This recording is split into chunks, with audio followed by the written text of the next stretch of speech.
이 새벽에 나오신 여러분 가운데 하나님이 주시는 은혜의 말씀이 되시기를 주님으로 축원합니다. 신앙생활함에 있어서 가장 중요한 것 중에 하나가 만남입니다. 예수님을 만나러 오신 여러분의 마음 가운데 오늘 예수님을 만나게 되는 역사가 있기를 원합니다. 특별히 사순절 예수님을 만난 사람들이라고 하는 제목으로 특별 새벽기도에 나오신 여러분의 마음 가운데 하나님을 간절한 하나님을 향한 그런 사모함이 회복되어지기를 원합니다. 성경에 보면 예수님을 만난 여러 사람들이 나옵니다. 그런데 예수님을 만났다고 해서 예수님을 앞에서 보았다고 해서 그 마음과 심령이 새로워지거나 죄사함을 받거나 질병이 치유된 것은 아닙니다. 예수님을 만날 때 특별한 은혜를 경험한 사람들이 따로 있었다는 것입니다. 우리가 다 같이 함께 주님 앞에 나와 예배하지만 어떠한 우리의 태도로 나가느냐에 따라서 우리가 하나님을 만나는 그 영향이 다를 수 있다는 것입니다. 이 자리에 계신 여러분은 주님 앞에 나온 이 순간 우리의 마음과 심령을 새롭게 해서 하나님을 깊이 만나는 역사의 주인공이 되시기를 주님으로 다시 한번 축원합니다. 오늘 성경 말씀에 보면 예수님께서 한 바리새인의 집에 신방 가신 그런 내용이 나옵니다. 신방이라는 표현으로 설명할 수 있겠습니다. 이전에 보면 예수님께서 식사하시는 장소는 주로 죄인들의 집이었고 세리의 집이었습니다. 그 주변에 스스로 의인이라고 생각하는 그런 사람들이 지탄하는 그런 장소, 가난한 자들의 집, 병자의 집, 이런 곳에서 식사하실 때가 많았는데 오늘 말씀은 특별히 바리새인의 집에 주님께서 초청을 받으셔서 그곳에서 식사하시는 장소를, 그런 상황을 보여주고 있습니다. 이 바리새인의 집에서 예수님께서 식사를 하시는데 이 집은 바리새인의 집인데 그 사건의 주인공은 바리새인이 아니라 그 동네에 죄를 지은 한 여인이 등장합니다. 바리새인의 집에 죄를 지은 여인, 매우 어울리지 않는 그림입니다. 바리새인은 죄를 또 부정한 것을 매우 극심하게 싫어하는 사람입니다. 그런데 그러한 사람의 집에 그 동네에 유명한 죄 지은 한 여자가 찾아가게 되는 것입니다. 그런데 이 여인이 그냥 그 바리새인의 집에 찾아온 것으로 끝나는 것이 아니라 예수님의 뒤로 나와서 그 발의 곁에 서서 울며 눈물로 그 발을 적시고 자기 머리털로 그 발을 닦고 심지어 그 발에 입 맞추고 향유를 부으는 사건이 일어났습니다. 아주 갑작스럽게 일어난 사건으로 보입니다. 그런데 이 장면을 바라보면서 예수님을 초청한 이 바리새인이 스스로 마음에 이르되, 성경에 보면 마음에 이르되라고 기록하고 있습니다. 예수님께 표현한 것이 아닌데 그 마음에 있는 일을 주님께서 나중에 알고 말씀하시게 되는 것입니다. 그 마음에, 이 바리새인의 마음에 어떤 마음이 있었냐면, 예수님께서 정말 선지자라고 한다면 그 여인이 얼마나 심각한 죄를 지은 사람인지 알 터인데 주님께서 진정한 선지자가 아니시기에 그것도 모르고 가만히 계신다라고 생각을 하고 있는 것입니다. 당시에 죄를 지은 여인이라고 표현하는 이 표현 속에는 이 여자가 몸을 파는 창기와 같은 일을 하는 여자였다라고 하는 것이 암시되어 있습니다. 즉 그 동네에 유명한 몸 파는 여인이 지금 바리새인의 집에 들어와 예수님의 발을 씻기고 있는 것입니다. 구약의 율법으로 치면 이 죄지은 한 여인, 특별히 몸을 파는 일과 같은 그런 부정한 일을 한 여인은 돌로 쳐서 죽여도 아무도 뭐라고 할 사람이 없는 그런 여인이었습니다. 그런데 감히 바리새인의 집에, 율법 준수를 철저히 지키는 바리새인의 집에 찾아간 것입니다. 그런데 바리새인의 그 예수님을 만나는 태도에는 한 가지 전제된 것이 있습니다.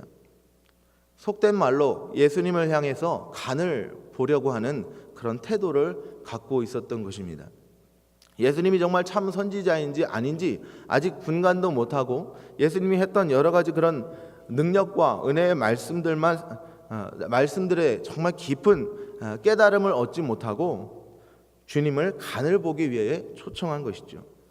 그런데 오늘 말씀에 등장하는 이 여인은 어떤 모습으로 주님 앞에 나왔습니까? 울면서 눈물로 주님의 발을 적셨다라고 말합니다. 걸레로 수건으로 주님의 발을 닦은 것이 아니라 자신의 소중한 머리털로 그 발을 닦았다 말합니다. 또한 거기서 끝난 것이 아니라 입을 맞추고 향유를 부었다라고 설명하고 있습니다. 성경에 보면 향유를 부은 여러 여인들이 등장합니다. 7 귀신을 예수님께서 쫓아주셨던 막달라 마리아, 그리고 베다니의 나사로의 누이였던 마리아. 그런데 오늘 이 말씀의 여인은 같은 그런 사람이 아닙니다. 전혀 다른 그런 상황 가운데 이 일이 벌어진 것입니다. 당시에 향유를 깬다라고 하는 것은 아주 귀한 손님이 왔을 때 일어났던 아주 일상적인 일이었습니다. 그런데 그 향유는 일생에 한번 만날까 말까 하는 그러한 귀한 손님을 대접할 때 깨는 것이죠.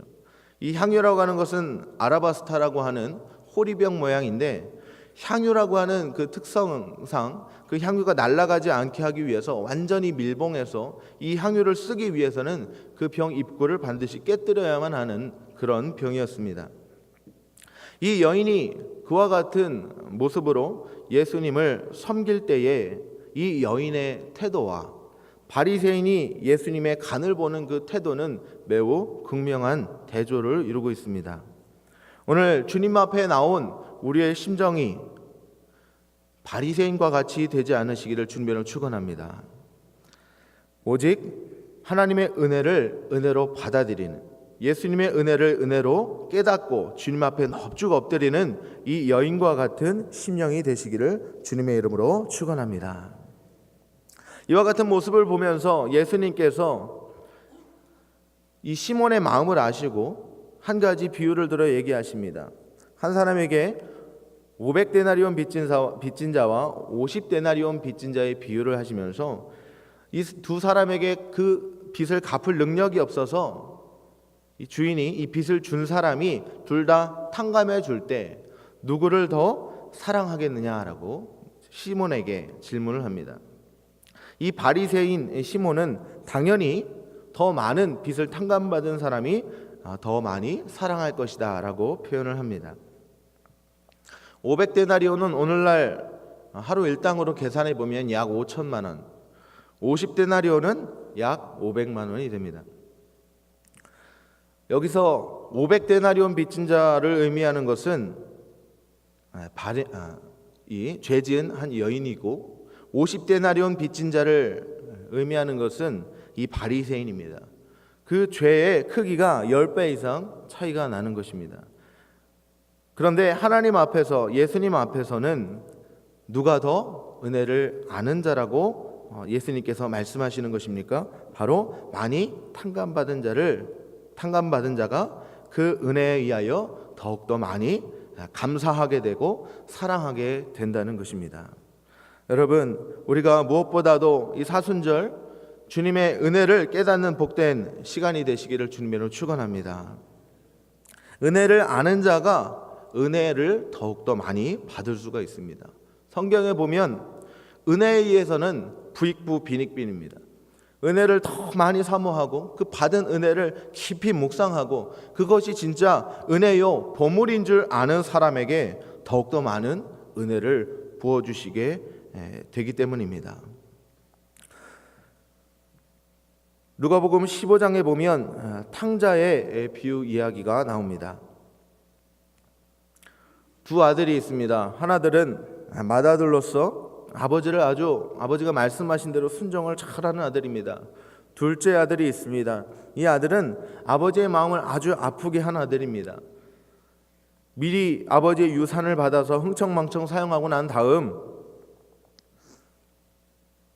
다시 돌아와 아버지께서 용서해 주시고 환대하시는 그런 은혜를 경험한 아들입니다.